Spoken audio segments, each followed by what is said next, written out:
એકલાત્રા માધવનગર આવાસ યોજનામાં બે સંગીર વયની છોકરીઓએ આપઘાત કરી જીવન ટૂંકાવ્યું।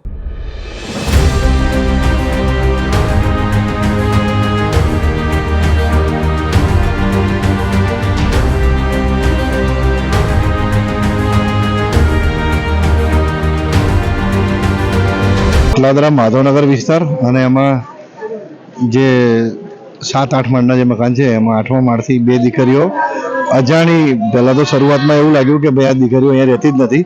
જે જોનાર નજરે જોનાર લોકોએ જોયું, એ લોકોએ કીધું કે ભાઈ રહેતી નથી। હું તો બહાર હતો, ફોન આવ્યો અને પોલીસ તપાસમાં પછી ખબર પડી કે ભાઈ લોકો બહાર એમના મા બાપ વ્યવસાય કરે છે અને પેલા ઝુમ્મર ને બધું વેચે છે પાદરા રોડ પર, જે એ લોકોની દીકરીઓ છે। કેવી રીતે આ ઇસ્યુ હજુ તો તપાસનો વિષય છે, પણ એમના ચપ્પલ પણ ઉપર ધાબા પરથી મળી આવ્યા છે અત્યારે।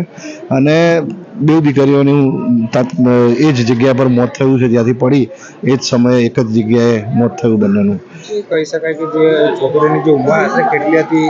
15-17 વર્ષની, બંને 14-15 વર્ષની દીકરીઓ છે અને એક જ પરિવારની બેવ છે। એટલે કદાચ કોઈક ઘરની કોઈક નાની મોટી તકલીફ હોય કાં તો કંઈક થયું હોય, શંકા કુશંકા બધી જ કરી શકાય, પણ એ બધું પોલીસ તપાસમાં બહાર આવશે। લગભગ 1 વાગ્યા પછીનો, 1:20 ની આજુબાજુ મારી પર ફોન હતો કે આવું અહીંયા બન્યું છે, એટલે 1 વાગ્યા પછીનો બનાવ છે। શીલા છે, મારી ભાણજી છે। अच्छा, तो અહીંયા માધવનગર પાસે કઈ શાના માટે આવ્યા હતા? આ બાજુ નહીં આવ્યા, ક્યારેય નહીં આવ્યા, તો કેમ આવી ગઈ એ પતા નહીં પડી અમને સાહેબ। કોઈ કારણ છે કે સુસાઇડ કરવાનું કારણ? કશું નહીં, અમને એ માલુમ નહીં, ખાલી લેટરિંગ જાજરૂ કરવાના ગઈ હતી એ બાજુથી માલુમ નહીં પડ્યું, આ બાજુ ક્યારે આવી એ માલુમ નહીં પડ્યું। કઈ રીતે જાણ થઈ? એ કોઈ ભાઈ કોઈ આવ્યો હતો કે તમારી છોકરીઓ કે અંદર ત્યાં પડી શકે।